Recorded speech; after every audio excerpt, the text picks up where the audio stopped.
everyone, my name is Catherine Ekutoze-Menebeli. I'm a career and lifestyle vlogger. Today I'll be speaking on parents as tools for enforcing divine purpose in their kids. Yes, parents are tools God uses to enforce His will over the lives of their children. A child is a reflection of its parents.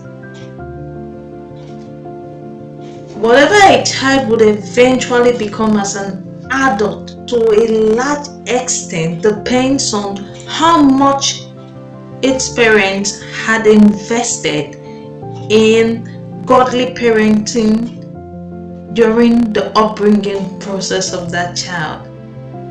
As arrows are in the hands of a mighty man, so are children of the youth. Psalm 124 tells us that. However, there are some exceptions to these also recorded in the Bible. We see that in the book of 1 Samuel chapter 8 verses 1 to 3. The sons of Samuel had contrary value system, had contrary character patterns from their father, Prophet Samuel. And for this reason, the children of Israel asked for a king, which in the first place they ought not to have asked. God was displeased, yet He granted their request because there was nobody to continue in the place of the prophet after Samuel would be gone.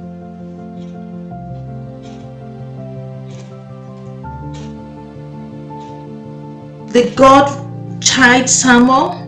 There is no biblical record of that. And I'm led to conclude or assume that seeing or considering the fact that his predecessor Eli, Prophet Eli, was wiped out, not just Eli alone, but his entire lineage was completely wiped out, and Samuel was used as replacement for Prophet Eli's ill behavior in raising his children. He was not reflecting godly parenting, and because of that, God had to wipe him out because he let his children grow just anyhow. He didn't raise them as seeds of the prophet, and for that reason God killed him. And God did not kill Samuel, knowing fully well that God is a just God. His precepts are right, His judgments are true, and His word can never be broken. Knowing that is unchanging, is the same yesterday, today, and forever. For Him not to requite Samuel in this matter shows that Samuel did his own part, and God did not hold him liable. Moreover, the kids were already adults and they could speak for themselves in that time. In such times, when kids were kids, parents had a higher level of authority over them than when they were adults. Today, we'll be focused on mothers as influencers over their children. Mothers as tools for divine enforcement of destinies in children. A mother is not just someone who gives birth to children. A mother is somebody who is able to nurture and raise a child with results. I'm not just saying just raise just anyhow, raise a child with results in the value system and in the character pattern of the child, which will be a reflection of divine principles.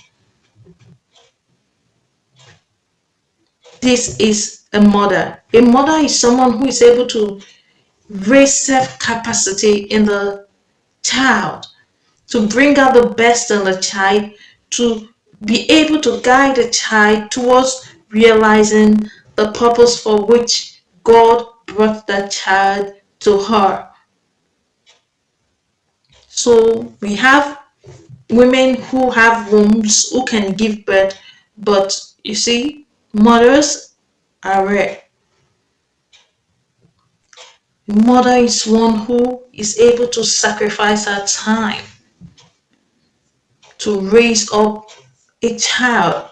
It's not easy. It's a painful process raising up a child because you have to go through a lot of sacrificing.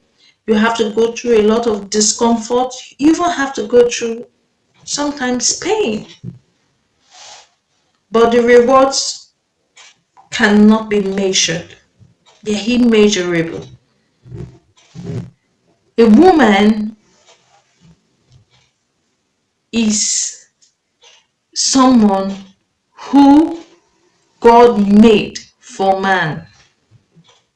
So we are made to meet needs. A woman is made to meet needs. So we're speaking in meeting needs in this regard, or in this context of this topic, is meeting the needs of our children as regards fulfilling their divine purpose, or enforcing the will of God, being instruments God could use to enforce His will and patterns and purpose for that child.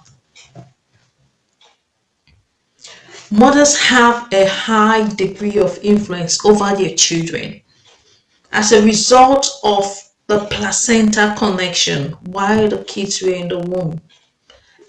This power could either be used positively or negatively, depending on how much the mother fears the Lord. It could be an instrument. Since we have this power to influence our kids, we could also influence them positively. We could influence them negatively. So the measure of God we have in us will also determine the quality of influence we'll be able to exact upon our kids. Another thing God has blessed women with, or a mother with rather speaking, because not all women are mothers. What God has blessed a mother with is the ability to be sensitive. We have a high level of sensitivity, which the men do not have. In fact, it's a rare feature in the man. We hardly find these features in the man.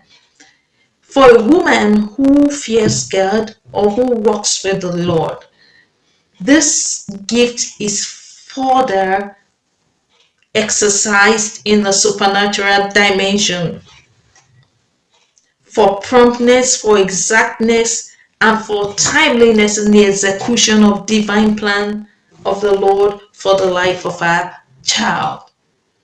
We see a case study in the book of Exodus. Jochebed, the mother of Moses, by men looking at the child, she could tell this child was a special child. He carried a special destiny. How by just looking at a child you can tell what the child would be or what God wants him to be? She looked at the child and knew that this child, the Lord has selected this one. The Lord has chosen this one. He's not just an ordinary child. And because of that, she did the right thing. Not just doing the right thing, she did it at the right time. She executed the plan so perfectly well that Moses did not fall by the sword of Pharaoh. Know this, there were other women in her days, other Hebrew women whose children, whose sons fell to the sword of Pharaoh.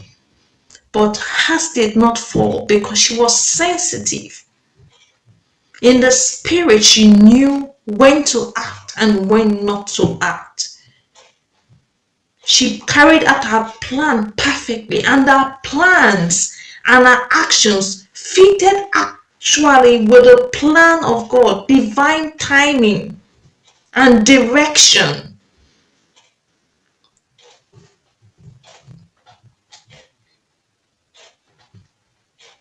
We see another case in the case of Jesus. Jesus was born and Herod sought to kill Jesus because he thought his kingdom was an earthly one, and he didn't want any king to come and overthrow him. And because of that, he decided, when he could not find Jesus, he decided to wipe out all the children.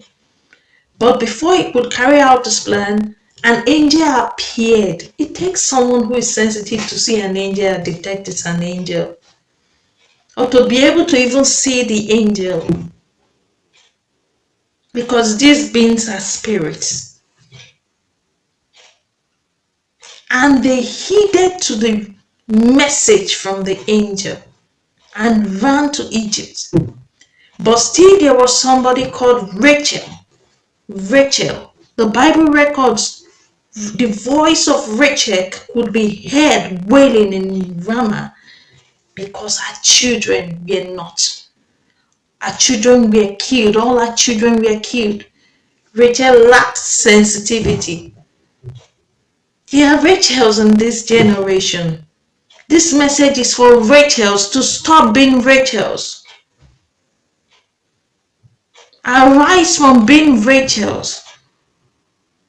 Begin to walk in the supernatural dimension of sensitivity. She did the needful. Jochebed did the needful. Jochebed did the needful and Moses was not king. They did the needful. Mary and Joseph did the needful and Jesus' life was spared.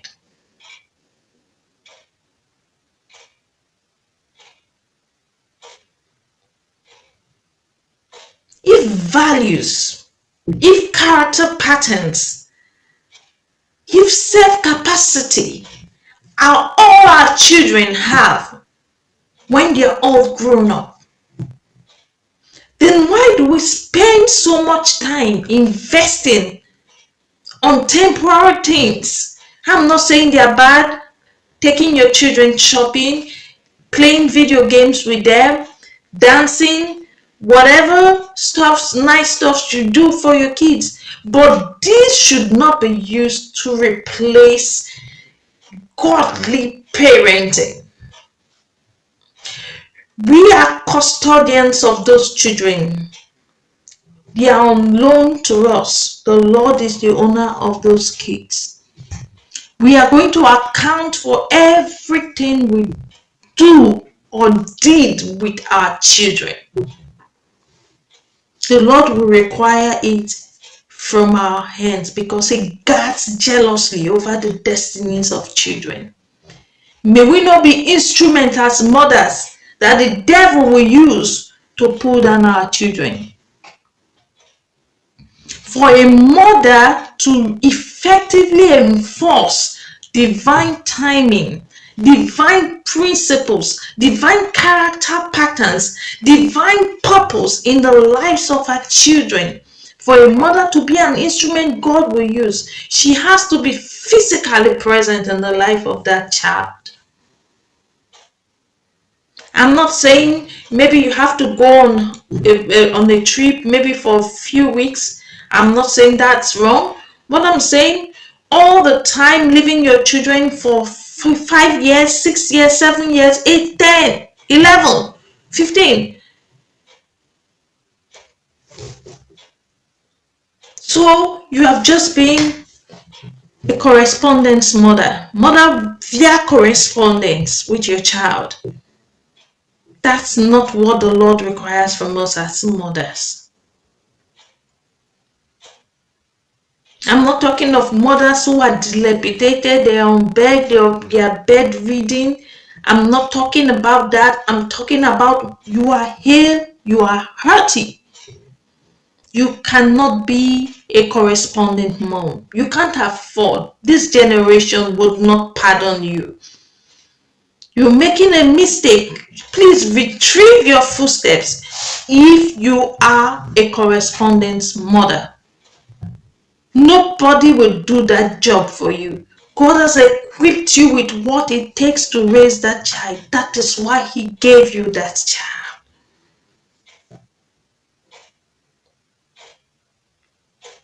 How then do we enforce God's plan and purpose in the characters of our children?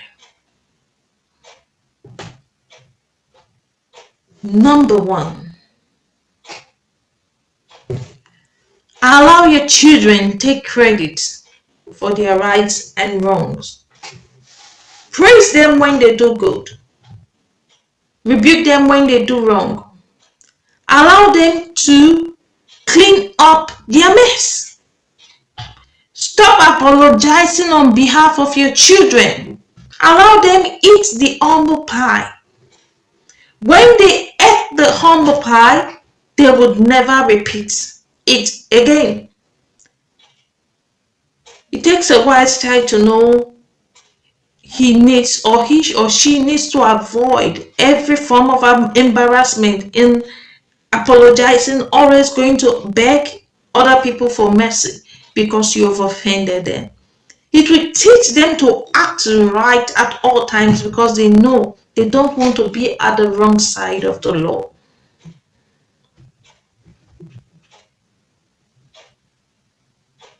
Number two, watch the crowd or company your kids keep right from their childhood. Teach them how to make friends. Teach them the qualities they should seek in a friend. Teach them that friendship is not by force.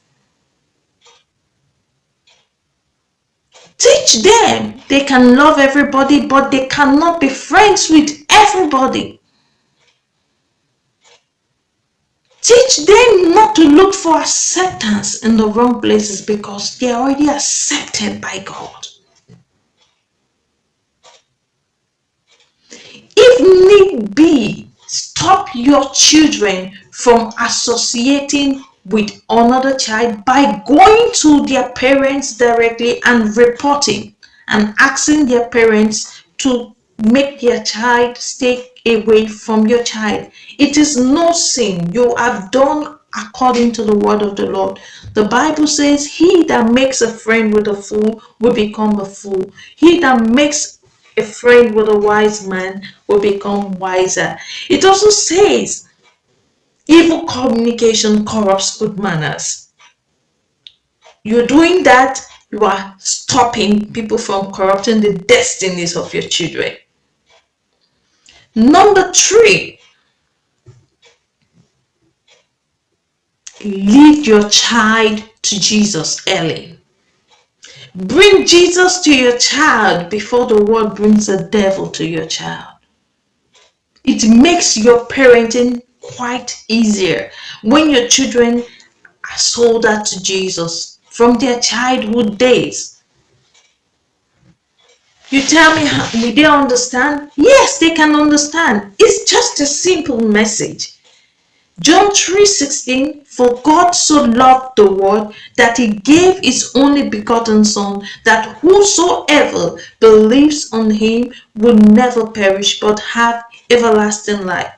Lead them to Jesus. You say, would they understand? They can understand. If they can understand Disney Junior cartoons, the cartoons on that channel, they can understand it. They can understand the movies on your Netflix channel.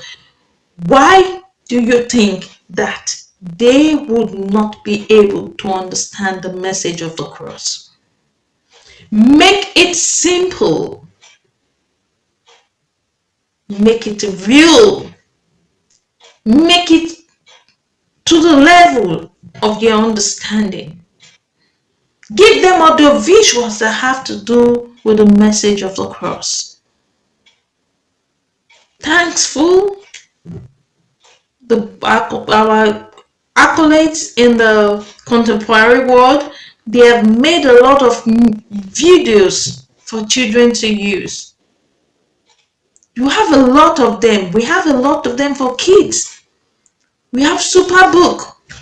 We have Cedar Mount Kids. These are children, Christian resources you could use for your children. Get them children Bibles.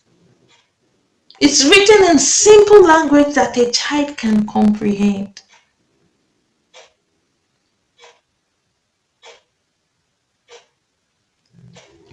Number 4, be actually involved in the life of your children. Do not delegate your parental authority to maids, to nurses, to school teachers. Take up your ministry as a mother, as a tool for enforcing divine purpose in the life of your child. Be physically present in the life of your child. Talk to them to know what they are doing. Know what you need to pray about your children.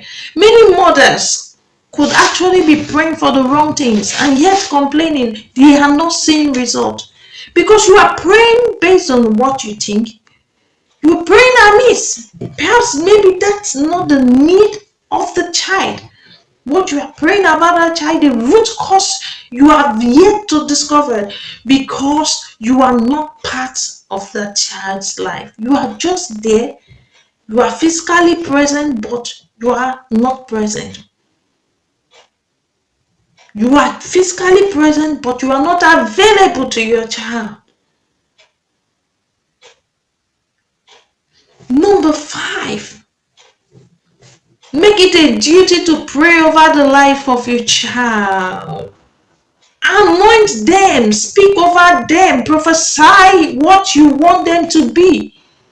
Stop cursing your children.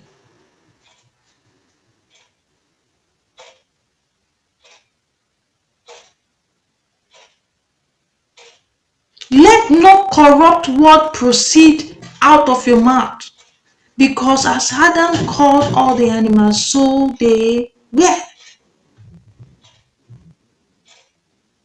Pray for your children. Bless them at all times. And the Lord would enforce his plan for their lives through you. I know this message has been a blessing to you. Please share so other people can get to hear this message. Until the same time next week, I love you. Bye.